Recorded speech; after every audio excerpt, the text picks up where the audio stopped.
Depois de China, União Europeia, Argentina, Uruguai, o Chile e o México suspendem a importação de frango aqui do Brasil. Agora, quais os danos para a economia brasileira com a gripe aviária? O nosso entrevistado agora é o economista-chefe da Federação da Agricultura do Rio Grande do Sul, Antônio da Luz. Seu Antônio, como vai? Muito obrigado por estar aqui conosco para nos explicar sobre o que está acontecendo aí no estado. Bem-vindo, boa noite. Boa noite, Tiago. Boa noite, Priscila. Realmente é um momento muito duro para o Rio Grande do Sul, que já vem atravessando problemas climáticos. Nós estamos com uma enorme domestiagem no ano de 2025, nós tivemos as enchentes em 2024 e agora surge esse foco de gripe aviária. As aves, a produção de frango no Brasil, a produção de carne de frango no Brasil é um negócio de 100 bilhões de reais. Então é um grande negócio brasileiro. E o Brasil é o maior exportador de carne de frango do mundo.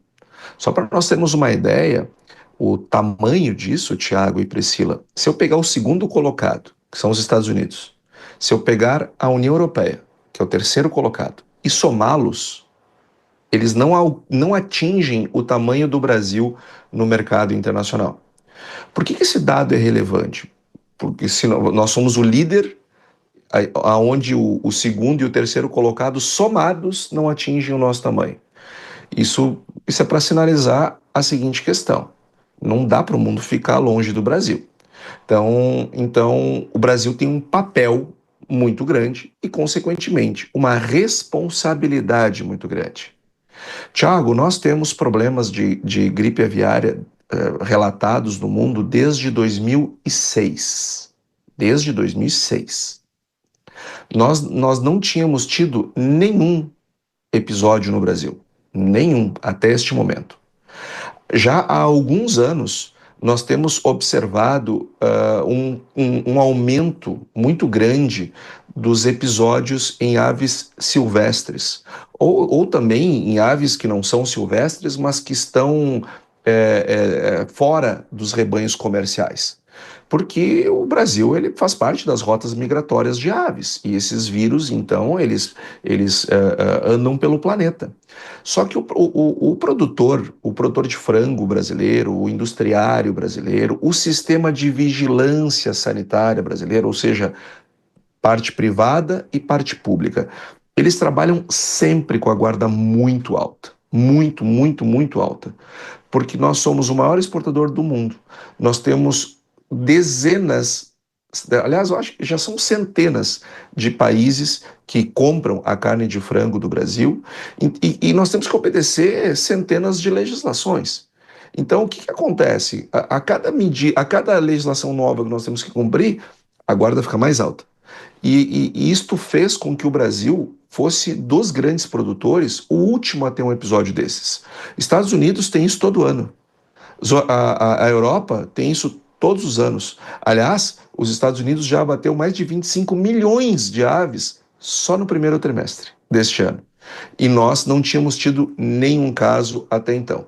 Mas, apesar de todos os esforços, apesar de todos os cuidados, tanto do poder público quanto do privado, porque isso é uma coisa que o Brasil faz muito bem, entre público e privado, ainda assim tivemos esse episódio lamentável que criou o alto embargo. O próprio Brasil levantou a mão e disse: opa, eu identifiquei um caso, eu vou embargar as exportações. Então não é que os outros países fizeram em consequência, mas primeiro o Brasil disse: opa, não vou parar de exportar porque eu achei um caso. Sim.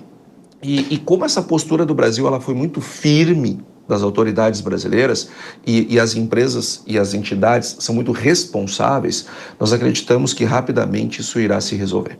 Antônio da Luz, economista-chefe da Farsul, vou passar a palavra para a Priscila para a sua pergunta. Priscila.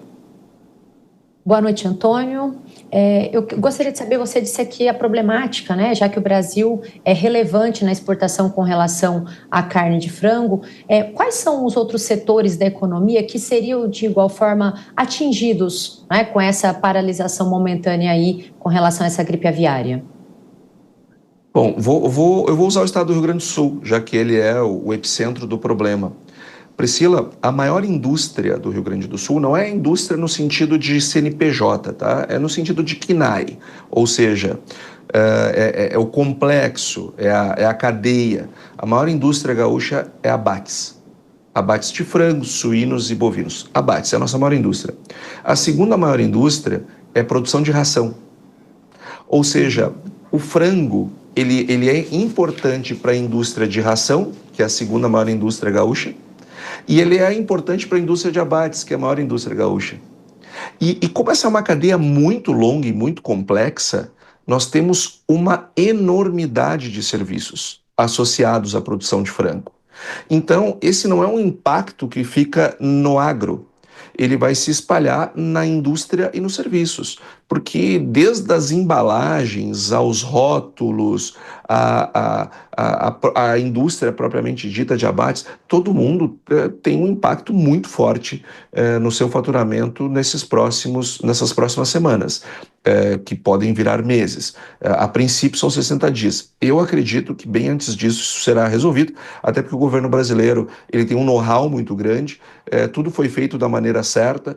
Agora nós vamos trabalhar para reabrir esses mercados. Mas, porque a tua pergunta é ótima, Priscila, não é só a produção de frango, tem todo um complexo agroindustrial e de serviços que é bastante impactado. O que vale para o Rio Grande do Sul, vale para o Paraná, que é o maior produtor, vale para Santa Catarina, vale para São Paulo, vale para todos os demais estados produtores. Sr. Antônio, eu queria que o senhor falasse sobre essa decisão de inúmeros países agora, principalmente aqui na América do Sul, que vem tomando a decisão de suspender a compra da carne do Brasil. Nós, desde ontem, estamos entrevistando infectologistas para falar sobre isso, qual o risco de contaminação da população, se alguém eventualmente comer essa carne que esteja com o vírus, se a pessoa pode ficar doente. Mas a gente sabe também que o contato mais direto, um produtor, por exemplo, que entra em contato com uma ave que está contaminada. Eu pergunto então, se não há risco de uma contaminação de quem ingere um alimento como esse, por que há essa proibição? A preocupação é mais sanitária, então é uma preocupação que vem inicialmente até saber o que o Brasil está fazendo e depois a compra do produto brasileiro retorna ou será retomada? É mais ou menos isso? Exatamente isso, Thiago. O consumidor pode ficar muito descansado, pode consumir tranquilamente, inclusive o próprio contato humano com as aves, né, por parte dos produtores, dos tratadores, dos técnicos, é raríssimo um episódio de contaminação. Mas, eventualmente, pode acontecer. Agora, com o consumo, não existe relato disso. Agora, por que os outros países eles tomam esse tipo de medidas?